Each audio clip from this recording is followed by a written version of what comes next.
Be here now. Just be here now.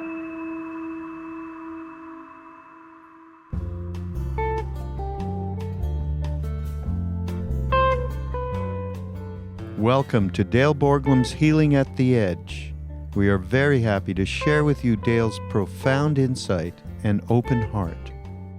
Please go to BeHereNowNetwork.com/Dale to support this podcast. Welcome, everybody. This is Dale Borglum Ramdev at the Healing at the Edge podcast. And today, as they say, it is my very great pleasure to have a guest, Christiane Wolf, who is both a PhD and a medical doctor. She is from Germany, where she was an oncological gynecologist and has since, after moving to America, become a Dharma teacher in the Vipassana tradition, based in Southern California right now. She's just wrote a book that came out that is called Outsmart Your Pain, Mindfulness and Self-Compassion to Help You Leave Chronic Pain Behind. And it's a very sweet little book. I've been trying to write a book for 25 years, and I always make it so complicated that I never get it done. And Christiane has written an incredibly accessible and available book that has a lot of wonderful meditations and attitudes for dealing with pain. As you may know, that I worked with Stephen Levine a long time ago, and he developed these pain meditations. And I think that was one of the most brilliant things he did. So one of the things we're going to talk about today is working with pain. Welcome, Christiane. I'm so glad to be with you today. I'm so happy to be here. Thank you for having me. So I used to be a mathematician, just the way Christiane used to be an oncological gynecologist. And one of the first things I saw in her book was an equation that she admitted to me as we were talking before we turned the microphone on, that she stole from Shinzen Yang, I believe, that suffering equals pain multiplied by resistance. Yeah. And do you want to talk at all about that? Yeah. I mean, that is, for me, that was like when I first came across that from Shinzen Yang, that just made so much sense to me to put like a very complicated concept into like very simple terms. And I've been teaching that ever since. And because you can really like blow people's mind with that. Because so the way that I talk about that is, so usually we think that, pain and suffering are the same. And here we're like putting it into something that it says that no, suffering is actually has something added to it. And we always think that the pain is the problem. If we only had no pain, then we wouldn't suffer. The problem is that pain, having a human body, having a human heart, is just a given or a constant. And so that is something we have to learn how to live with. But everybody has made the experience that if we have pain and we struggle with it, so we resist the pain, what happens to suffering? Goes up. And we could also say, like, if there's resistance or if there's worrying, if I worry about this, the suffering goes up. And so we can play with this. And then in a group of people, I say, like, raise your hand if that's your experience, and all hands go up. You hate your pain, you worry about it, you suffer more. You don't worry about it so much. You don't resist it for whatever reason in that moment, the suffering goes down. And then I kind of play with that. Just you're being a mathematician, you'll appreciate that to say, so what if there's zero resistance? You can have a lot of pain and there's no suffering. There's no suffering. And people go like, wait, what? And then we're actually looking for instances in people's lives where they say, oh, yeah, there was pain, but there was no suffering. Right. And for example, people will say, like, sometimes women will say that giving birth, there was pain, but there was no suffering. Right. Or people say, well, when I don't know, like I do a hard workout and my muscles are sore, there's pain, but there isn't really suffering. Right. And so it's quite interesting to break open this whole concept that we have about pain with that. So there's a famous saying, pain is mandatory, suffering is optional. I'm sure you've heard that. Yes. Yeah. And that's really pretty much exactly what you're saying. One of my first main meditation teachers was Goenka. Uh-huh. And that was a lot about being mindful of your sensations. And he would do this thing called the vow hour, where you said, you took a vow not to move for 60 minutes, which after 40 minutes became not screaming meditation for me. It was like, there's so much pain in my body. Yeah. But I really learned that I could just sit with the pain and relax. And just recently I went to the dentist, and my dentist said, well, you got some decay under one of your fillings. We're going to have to take the filling out and drill on a live nerve. So we're going to give you a shot. I said, I don't want a shot. She said, well, it's going to hurt a lot. I said, I know, I'll just relax. It'll be okay. She said, no, really? I said, I don't want a shot. She called in her husband, who was a bigger dentist. And he said, you got to take the shot. I said, I'm not going to have the shot. And it really hurt for about 60 or 90 seconds. I just relaxed. The pain was there. I wasn't suffering, and it was all done. I didn't have those weird chemicals in my body. I wasn't talking funny for the rest of the afternoon. Wow. And that's strong practice right there. I'm not suggesting that anybody else do that, but when you're dying, there might be a lot of pain. Yes. And if you're suffering, if you're resisting the pain, it will really cut into the profound spiritual opportunity that dying can present. Yes. I've been around people, Christiana, who have been writhing in bed. They're in so much pain. They have tumors pushing on organs or inside of bones. And I say, how are you? They say, I've never felt better in my life. That they were not identifying with the body. Yes. So Stephen Levine wrote the book, Who Dies? Yes. The body dies. Right. Do you die? Yeah. So for many people, for me, I'm a bad interviewer. I'm doing all the talking here. But for many people, the relationship with the body is the way to really begin to understand how suffering arises. Yes. Yes. Yeah. And that is definitely my experience too. So as I said, I, being a gynecologist and then working in oncology was really exactly what you're talking about, to just be confronted a lot with, so how do people make sense of, or not make sense of, having a diagnosis that potentially could lead to their death?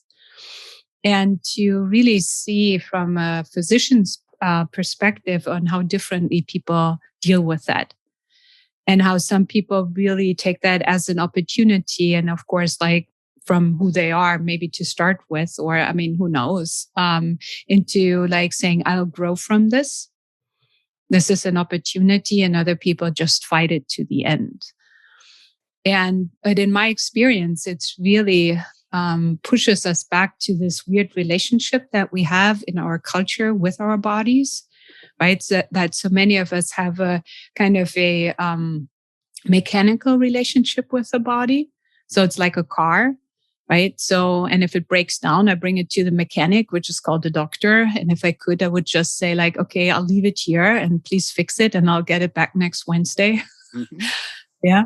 And that's just not how it works. And to really become more, and my PhD is actually in psychosomatic medicine, and it's something I've always been like very, very interested in. So how does the mind influence the body and the other way around? Really with this understanding that ultimately there is no separation.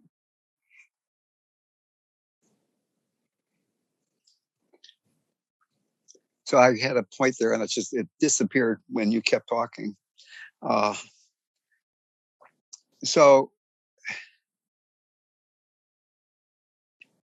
To me, there's pain and there's fear of pain.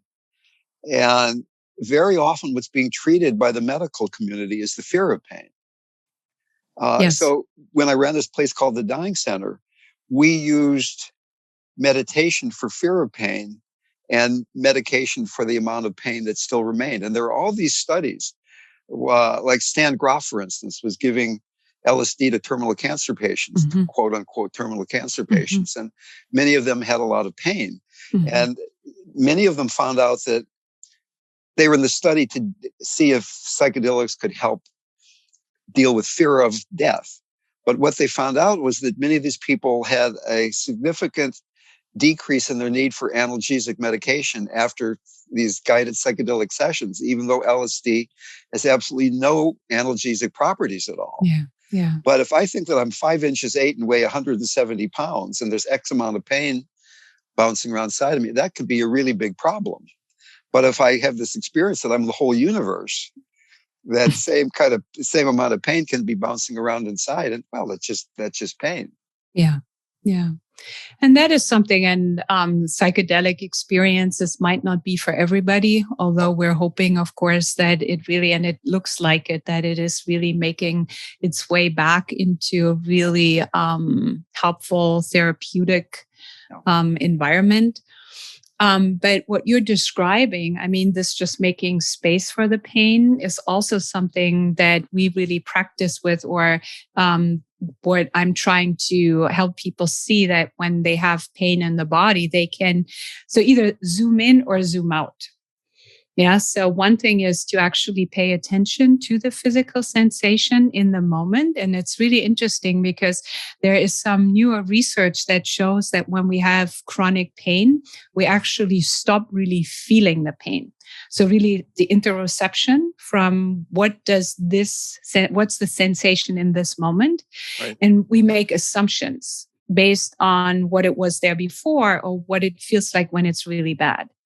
And to the point where they can show you that in an MRI, that something that is responsible for the interoception shrinks with people with chronic pain, which I find is super fascinating. Huh. And that is fascinating, yes. And so what you're saying is the fear of pain is like a big problem, is because that is what is co-arising. Right. And the more often I've had that, often the bigger the fear is. And so how to work with that is really important. And so that is kind of the zooming in. Zooming in on the sensations. On the sensations. Instead of, so what people will often say with chronic pain is they say the pain is killing me or it's terrible. That's actually not a sensation. So when you ask somebody, how's the pain? How does it feel like? And it says like, oh, it's terrible. Terrible is not a sensation. It's an emotion. Yeah. It's an emotional reaction. Yeah, it's a reaction or it's an interpretation. Right. But it doesn't tell me what is that. Is that hot or is that tight? Is that dense? Is that liquid? Is that how big is that? It doesn't tell me anything. So if you want to use any of the actual descriptors of a sensation, you have to check in right now. And then what people often start to see is like, oh, it changes. And then when it changes, it can also get less or it can not be there because it's, right, moment by moment. And so that is the one way. So we can zoom in. And then when you were saying like the whole universe, feeling like your whole universe, or you being the universe, then like the pain can feel insignificant. We can start that on a basis of saying like for most people, okay, if you have advanced cancer or if the pain can be really feel like it's everywhere. But for most people, the pain is not everywhere. It just feels like it's everywhere. And so the zoom out can be, so how about your feet? Are your feet in pain right now? Are your earlobes in pain right now? How about your hands? And so that people like very similar just get a sense of, oh yeah, there's pain and there are areas where there's no pain. And that can even be done within the boundaries of the body. And potentially people can go beyond that, but they don't have to, in my experience. I was struck by one of the stories in your book. You were working with a young woman, it seemed, who was really surprised when you guided her to notice that when you're being aware of pain, you're not in pain. There's awareness and there's pain. But when you're really in awareness, you're in awareness rather than pain. Yes. Yeah. Yeah. Yeah. Very powerful. Very powerful. And it's often really surprising of this. It's like, oh, I can be aware of experience really. And to see pain as an experience. And the awareness of the experience or any experience is not the experience. How much do you see what you're saying about physical pain being translated then in individual lives working with emotional pain? They're so intertwined in my experience with chronic pain, because what happens, of course, is now we have a history with this pain, like all the frustration and the mistakes and the what ifs and shouldn't haves. And they all bring up a lot of emotions. Yeah. And then, of course, as we said, then there's the fear of the actual pain. So it gets really enmeshed. So that is one thing that I see. It's just like having like something physically going on, physical chronic pain or chronic illness usually comes with quite a load of like emotional distress too. But then there's another thing of just to see that people who have a lot of emotional pain, that often also translates into higher levels of physical pain. Okay.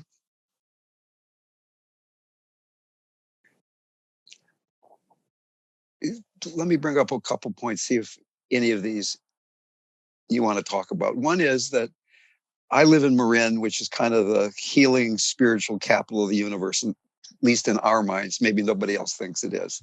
But everybody in Marin is a healer of one sort or another, pretty much, right?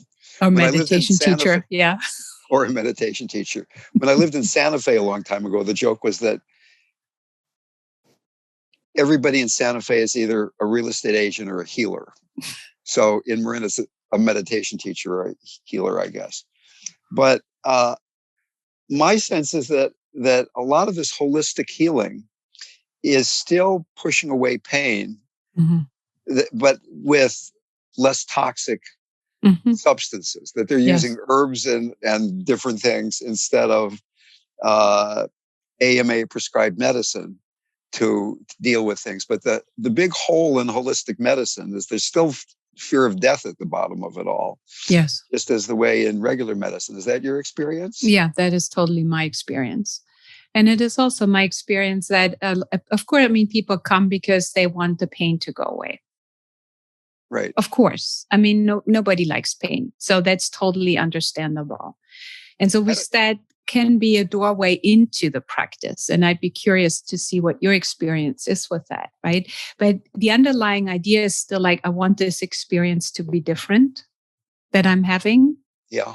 And with that, there is a subtle or not so subtle pushing away of how things are in this moment, which often makes it worse or cements the experience. Right. And that is really hard for people to trust. Like we talked a little bit about trust before we came on to this talk, and we can pick that back up.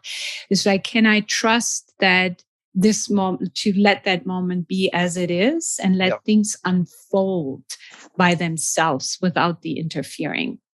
And how hard that is. And that is often the paradox. And I just briefly touch on that in the end, like the very end of my book, because it's such a controversial topic that I say, sometimes you truly have to let things be as they are for them to actually change and heal into what you want.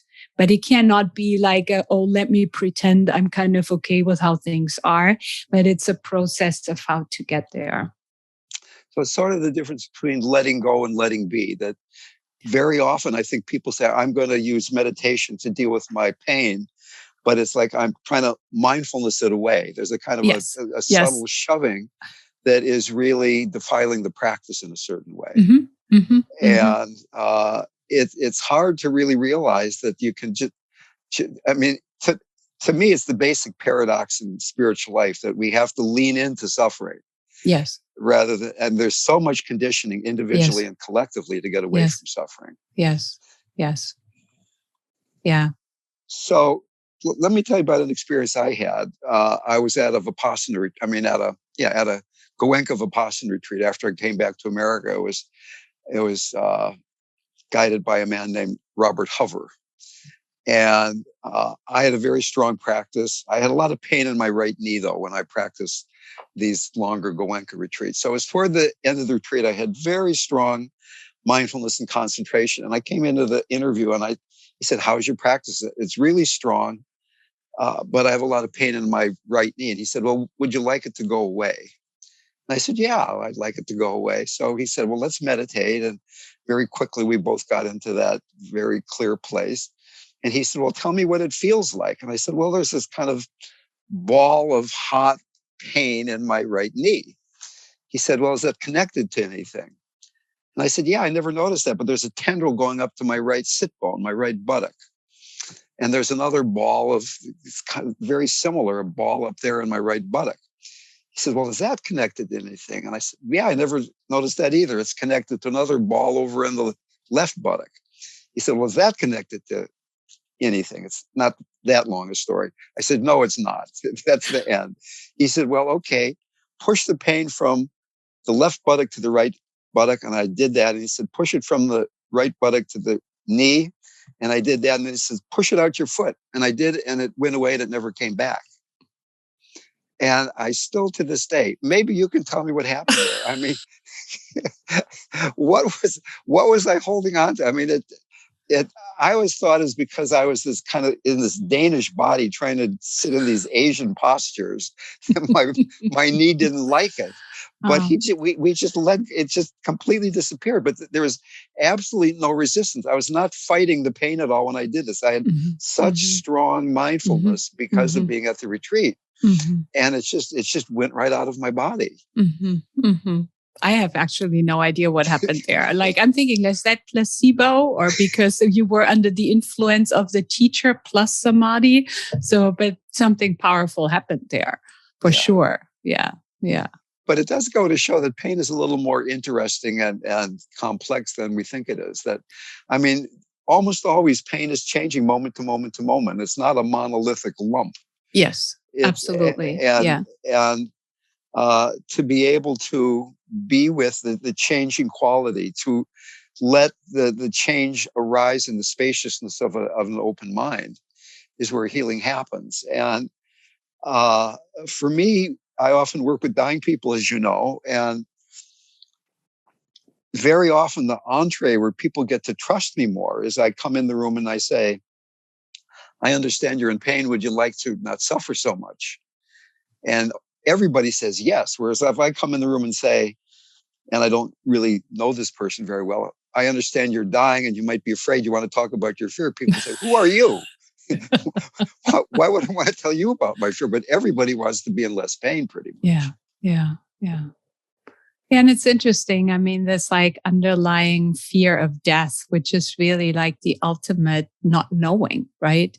So we hate to not know and we hate to not be in control. And like death, it's just like the epitome of both of that, really, right?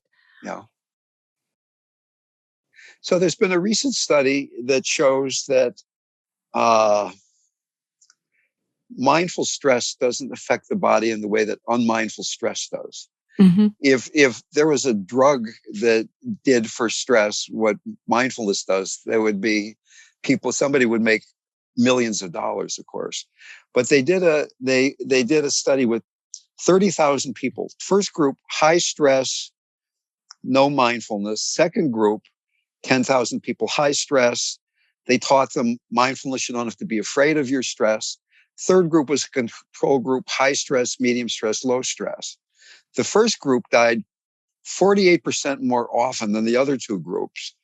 But the second group did better than the control group that even had people with low stress. So that it's not really the stress, just as it's really not the pain. No. It's the resistance. Yeah. I mean, in a way, stress is almost like, it's very similar to pain in a certain way, I think. It is. Yeah, it is. And in particular, chronic pain is something, I mean, like people like always feel like insulted when the doctor says, well, it's in your head. But the fact is all pain is in our head because actually it's the brain that makes the pain, which people believe, or a lot of people don't know. They think it's the body that makes the pain. Yeah. Because we feel it or we project it into the body. But it's actually the interpretation of the brain that tells our system to make pain or what we perceive as pain or not. And so it's very different between acute pain and chronic pain. So in acute pain is very straightforward. We have a little injury, it hurts a little bit. We have a big injury, it hurts a lot. And it's the body's way to tell the brain, pay attention. And boy, do we pay attention to pain, right? Nothing gets our attention like pain does when we think about it. And it makes sense, right? Because it's about keeping us safe. Right. And then with chronic pain, it gets a lot more complicated because our brain, and this is why the book is called like Outsmart Your Pain. It could be like Outsmart Your Brain, actually. Our brain is trying to keep us safe. And so it tries to predict, right? So our brain is a fabulous prediction machine to say, like, has this happened before? Have we been here before? Was that dangerous? What's that scary? And then tries to alert us to something. And unfortunately, what it does, it makes that louder and louder. So what we see is that people with chronic pain just get more and more sensitized. So they feel something as really painful, which before they wouldn't have. Or somebody who hasn't had that experience, like just doesn't in the same way.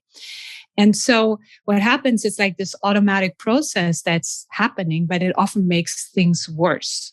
Good intentions, but actually makes it worse. And that is where mindfulness and in particular also, of course, like self-compassion come in, like with what you were just saying about like how can mindfulness mediate stress? Right? It is like kind of a buffer between what comes in, like the stressor, what we perceive as being stressful, because we know stress is very subjective. Yeah. It's really in the eye of the beholder, stress, right? Yeah. And we can say like, so mindfulness is there and we just notice and we can kind of buffer that, then the effect on the body or on the system is very different. And so with chronic pain, how mindfulness helps, it helps kind of like calm the brain down again. Like it's like this hyperactive, hyperprotective cycle that happens. And mindfulness can help really like slow that down, calm that down so that the brain doesn't feel so triggered all the time about all kinds of things. And does compassion speed that up? That yes, movement? Absolutely. And compassion is really this movement of just acknowledging that something is hard and allowing ourselves to be human and not having to be perfect or getting it right or being so hard on ourselves. So there's just like a general softening towards ourselves. And then just saying like, it's like we have a human body, right? And this body is of the nature, right? The heavenly messengers of old age, sickness and death, whether we like it or not, right? Another fucking growth opportunity. Yeah, right. Exactly. Yeah. So I have this kind of joke that this process I call the tantric 3-step, as opposed to the country 2-step dance. And the first step of the tantric 3-step is mindfulness. Can you be with what you're experiencing and completely let go of the narrative? In your book, you were talking about letting go of the past, letting go of the future, being with the sensations just the way they are. Can you? Very often people aren't in their body. They have concepts of their body. Yes. It's my body. It's my elbow. It's my pain. Yeah. It's my power, energy, whatever it might be. So the first step is, can we just completely let go of the narrative and be intimately, nakedly, directly with what it feels like to be right now, particularly somatically? Mm-hmm. Mm-hmm. And then the second step, now there's all these studies that show that mindfulness leads to well-being. No big surprise there, right? Mm-hmm. But then there are other studies just a few years ago that show if you add compassion, now there's two things to do. Mm-hmm. That you're moving much more quickly into well-being. So that I'm aware of what's going on and I soften my heart in relationship to it. I have a tenderness, I have an openness, rather than I'm feeling this, I don't like it, I'm feeling it, but you're saying, okay, I can even have a love relationship with this. I mean, a long time ago when I was teaching with Stephen and some of these new ideas about visualizations and things. People were visualizing Pac-Man eating up tumor cells, Oh, yeah. I cancer remember cells. that. Yeah. Yeah. And instead, we were talking about, what if you could love the part of your body that might kill you? What if you had compassion for your tumor? Yeah. What if you had compassion for the part of you that's afraid of that part of your body? Yeah. Right. So that this second stage is opening with love to this part of yourself that you're really at war with, like beginning to end the internal civil war. And then the third stage of the Tantric 3-step is there's a tantric relationship where the heart becomes open enough, spacious enough. You begin to see that it's all sacred. Yeah. It's all energy. It's all this Vajrayana relationship with it's all a reflection of God's face, if we can use the word God in this Buddhist discussion we're having. Yeah. Yeah, I very much relate to all of what you're saying. And also, so one thing, and maybe would you say that like the last step is, because where I was going with that is, so first we have mindfulness, like a lot of research on that. And then like compassion became like the new it child of the science movement. And now we're actually moving into equanimity, which is interesting. So we have now 3 of the 4 Brahma Viharas that we have been paying a lot of attention to. And so equanimity is a little bit like, I was thinking with the Tantra when you said that, right? So equanimity is really like the way that I described it is to hold all of it at the same time. How is mindfulness one of the 4 Brahma Viharas, if I might interrupt? Sorry, it's not. No. It's actually not. But it's. Thank you for catching that. No, it's not. But metta. They started with metta practice, so they did do a lot of research on metta. So like we would have basically mindfulness, and then metta, and then compassion, and then we're jumping mudita, sympathetic joy, and we're now onto equanimity. Right. But there is just something in the scientific community that people get really interested in. I'm getting a little lost. So my question, where I was going with this is, would you say that like this Tantra, your third step? Yeah. With a Tantra where you open to everything, isn't that giving you a sense of equanimity? It is. I mean, and even beyond that, if we go back to compassion, Tibetans end up saying that some of them, that compassion is a mixture of sadness and joy. The joy that your heart is open, the mudita aspect, and the sadness that people are suffering. We look around and there's COVID and there's Ukraine and there's climate change and all these things happening, and people are greatly suffering. But our heart is so open. There's this joy that goes beyond happiness and sadness. So it's already in there. That's what you're saying. Yeah. Because in a way, it's like you could say like all the Brahma Viharas, of course, they're doorways into the same room, right? And if we just keep practicing them, like they all will unfold. Well, so Tantra, as you probably know, includes the wrathful deities. I mean, I've got over on my altar, there's Kali, and my spiritual name that Maharaji gave me, Ramdev, is the name of Shiva. Oh, okay. It means Ram's Lord. Ram worships Shiva. Shiva worships Ram. So that it takes a certain equanimity to be able to see the divine in the wrathful. Yes. Or maybe seeing the divine in the wrathful creates equanimity. Maybe it's the other way around or both ways at the same time. I don't know. But this tantric level is what I'm kind of playing with a lot right now. And basically it's all energy. And in fact, if we really look at what ancient tantric wisdom of Hinduism and Vajrayana Buddhism is saying, quantum mechanics is mathematically proved. Yes. That the Western model, on which the Western medical model is based, is backwards. Yes. That we're not individual perceiving devices, perceiving an objective solid reality out there. That there's one consciousness flowing through us, creating reality. Yes. And to me, it's like, it's a very mindy intellectual thing, but the more I kind of sit with that as a contemplation, it's very comforting and relaxing in a certain way. Yeah. And there's a lot of this stuff out there about abundance and prosperity consciousness, but all of that is driven with some greed. Not all of it, but a large part of it is driven by greed. Yeah. But if you really have this tantric understanding that it's all consciousness, that we're creating these bodies, that it's not that the brain creates the mind, but the mind creates the brain. Mm-hmm. That consciousness is primary and form is secondary. And there's the double slit experiment and all those kind of things in quantum mechanics that show you can't have form without consciousness. Mm-hmm. Mm-hmm.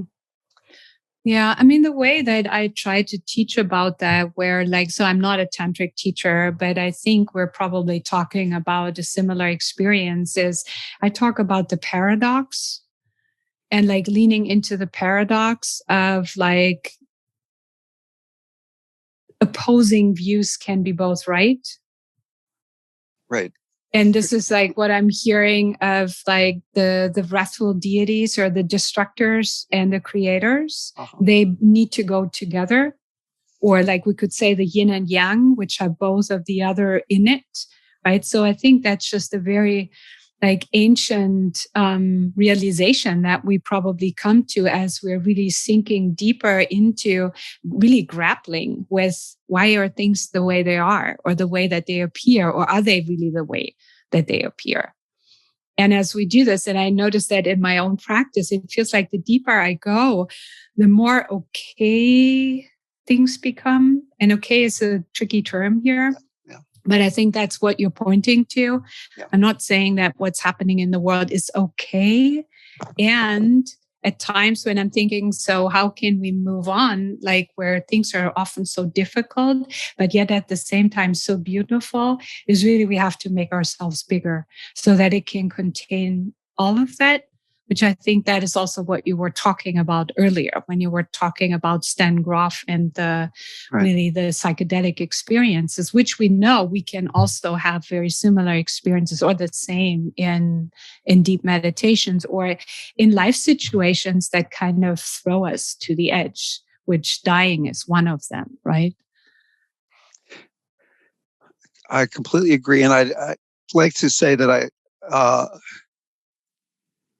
that if one goes deep enough into mindfulness, all this other stuff arises by itself. I'm not saying you have to start studying Tantra and all of that, that if you go deeply enough into mindfulness, then all else will arise. Like the way somebody asked Deepa Ma a question about the difference between awareness and metta. And she said, well, where I'm sitting there, the same thing. I mean, her practice was so deep that if you're aware of something, of course you love it. And if you're loving something, of course you're going to be aware of it.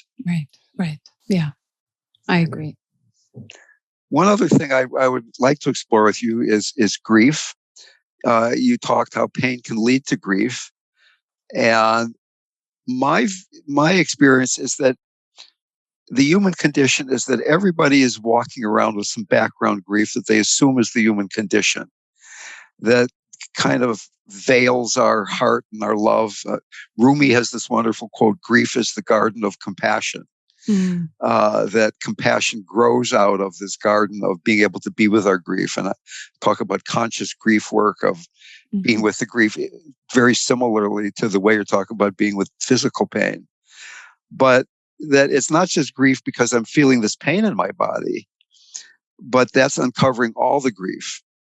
And grief isn't just sadness; it's the anger, it's the frustration, it's any emotions arising out of being identified with separateness. Grief is the response to separateness, whereas compassion is being connected. So that whether it's working with pain or grief, it's this movement of connecting with our immediate experience. But I think grief is a little more emotionally charged for people because the stories are so strong. Yeah. I hiked this morning with somebody whose mother died last night. Right. Yeah. As I told you before, she was 100 years old and they were waiting for her to die. It was not really a sad thing, but it's not every day you go for a hike with somebody whose mother died last night. Right. And how his heart was ripped open. We were just looking at the mountains as we were hiking, and how tender-hearted he was. So what is your experience with the interaction there with pain and grief? Yeah, I mean, the particular way that I wrote about it in the book, which I find is helpful, or like working with people with chronic pain, is that the grief is there. And here in particular, it's the grief about the identity or identities that we have lost or we fear we have lost through the pain or through the illness. Right. So it's like maybe I was the person who could do all these things and now I can't anymore. So that is a big loss, and that there's a lot of grief around that. And then, so I think two things in this context come together. It's like, first, we fear grief as an emotion because it can take us so over and it can take us so apart, right? So like grief has or the nature of grief is often these waves. I mean, there are all kinds of, but like these, like, especially as like we're moving through a loss, is like these huge waves that can really come out of nowhere, feel like they come out of nowhere. I feel fine. And then I totally feel not fine. And I can't help myself. And so there's this fear, again, like fear of pain or fear of grief. And then there's also like this kind of almost, I can't think of the word right now, but there is like this magical thinking around, if I let myself feel the grief, then I make the loss real. Oh, yeah. So that I encounter very often. It's just like, if I acknowledge, right, that pain, that makes it real. And then it's really gone. So as long as I'm pretending, I still will be fine, and I might be fine, right? And so the way that we want to work with that is just raise awareness around what is that, and what it means really is it's whatever I'm grieving has really mattered a lot to me, or still matters a lot to me. So it's, in a way, it's like love in action, right? So that we are honoring that grief. I feel has a lot to do with honoring. And, finding our way into that. And then just the fact that because we feel grief in this moment, just means we feel grief in this moment. It's just an emotion in the present moment that we can learn how to be with. And it doesn't mean whatever the grief is saying is real. So to come like from these two angles, I have found helpful working in this particular context with grief. And then it can, of course, go into much bigger ways in the way that you were just describing before. Beautiful. One final thing I'd love to explore with you is conscious dying. Mm-hmm. I would imagine if you're working with people who have chronic pain, some of them are dying. They have organic disease that's causing chronic pain for one reason or another, tumor pain, something else. And have you found that in helping people work consciously with pain itself helps them work with dying more consciously? Yeah. I mean, as I mentioned earlier, my experience has been that people's approach to dying is just as widely varied as people's lives and lifestyles are. And some people just want to not feel anything. And they just want the pain to go away. And basically that means not just the physical pain, but also the emotional pain. And they basically want to be knocked out, which is, I mean, I totally respect that. And that because I feel like we've learned, I think anything like from the whole hospice movement, right, of which you've been a big part, is like we listen to how people want to die. We're not making suggestions, like we don't know better. It's their death. And so they get to choose how to do that. And then there are really people for whom it can be like a huge cauldron really of transformation, of just really, this is just like resting, but coming back to this idea of resting more in awareness instead of identifying with this body. Just saying like, this is a body and this is what happens to a body that is undergoing this process, which a lot of bodies do. Yeah. And so there can be, and this whole idea of, so like, what's the difference between curing and healing? Yeah. So what I have really encountered time and time again is really this idea that people can feel really healed, meaning whole. Like I'm a whole person, even if I'm dying, even if this illness doesn't go away. And then there are people who are cured from the disease and they still really don't feel whole at all. Right. Yeah. The longer I've done this work, the less it is about helping people die well, but it's about helping people heal. Yeah. And it might be healing into life and it might be healing into death. That's not up to me. That's up to God or karma or the universe or whatever. Yeah. Yeah. But almost everybody wants to heal. And even when they have only 2 or 3 days to live, it's not help me die well, but how can I be more whole in this moment? Mm-hmm. Yeah. Yeah. And maybe that means that I don't want to feel anything right now. Yes. So how would you like to die? I would like to think, I mean, who knows, that I want to die as consciously as I possibly can, as awake as I possibly can. And I hope that I prepare my family enough to not having to medicate me so they can tolerate their pain. Yeah. Which is something that I've seen, unfortunately, in the hospital quite a lot, that the patient themselves, they're okay, but their relatives are not. And so we are kind of speeding up the process or medicating the patient. But what we're actually doing is and again, like maybe that's also a compassionate thing to do, make it easier on the relatives. Yeah, that's opening a whole can of worms. I don't know if we want to keep going much longer, but I mean, to me, I've been teaching about compassion for 3 or 4 decades. And often to me, compassion is not being nice. Often compassion is really being honest and straightforward. But one can use truth as a weapon just as well.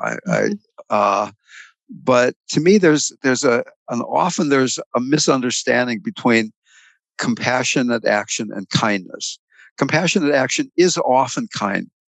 And in fact, the Dalai Lama says, my religion is kindness.